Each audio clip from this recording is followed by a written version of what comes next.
রোববার সকাল ৬টা সিলেটের দক্ষিণ সুরমার তেলিবাজার এলাকায় দিনের শুরুতেই ঘটে যায় হৃদয় বিদারক এক ঘটনা। কাঁঠাল বোঝাই একটি ট্রাকের সঙ্গে শ্রমিকবাহী পিকআপ ভ্যানের মুখোমুখি সংঘর্ষ হয়। এতে মুহূর্তে থেমে যায় কয়েকটি জীবনের গল্প।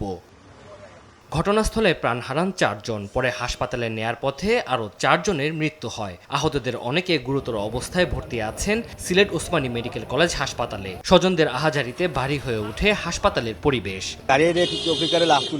পুলিশে আমি জানি এই গাড়িটা আমার পিকআপ সাথে মারা যাওয়ার সাথে গাড়ির মানে যার মতো লোক ছিল সেটা পড়ে গেছে একজন। আর হাত ভাঙা গেছে, পা ভাঙা গেছে, ও আঘাত পাচ্ছে, কারো হাতের মতো ছিলে গেছে পর্যন্ত থেকে। পুলিশ ও ফায়ার সার্ভিস জানায় খাগড়াছড়ি থেকে কাঁঠাল বোঝাই করে সিলেট যাচ্ছিল ট্রাকটি। সিলেট থেকে পিকআপ ভ্যানে করে নির্মাণ কাজের উদ্দেশ্যে সুনামগঞ্জে যাচ্ছিলেন কয়েকজন শ্রমিক। পথে সিলেটের দক্ষিণ সুরমার তেলিবাজার এলাকায় ট্রাক ও পিকআপ ভ্যানের মুখোমুখি সংঘর্ষ হয়। দুর্ঘটনায় ট্রাকের হেলপারকে আটক করেছে পুলিশ, তবে পালিয়েছে ট্রাক চালক। জব্দ করা হয়েছে ট্রাকটি। দুর্ঘটনার কারণ অনুসন্ধানে তদন্ত শুরু করেছে পুলিশ। যারা আহত হয়েছেন তাদের ট্রিটমেন্ট চলতেছে, তাদের ভিতর কয়েকজন আশঙ্কাজনক আছে এবং আপাতত পরিস্থিতি শান্ত আছে। খাগড়াছড়ি থেকে একটি কাঁঠাল বোঝাই ট্রাক এবং সিলেট থেকে সুনামগঞ্জগামী একটি ডিআই পিকআপ, যাতে আপনার 15 থেকে 16 জন নির্মাণ শ্রমিক ছিল।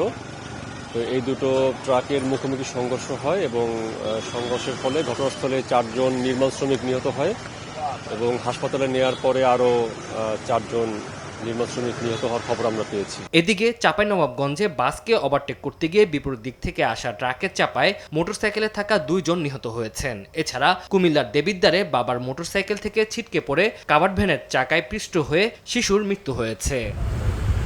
তানজিল হাসনাত, সময় সংবাদ।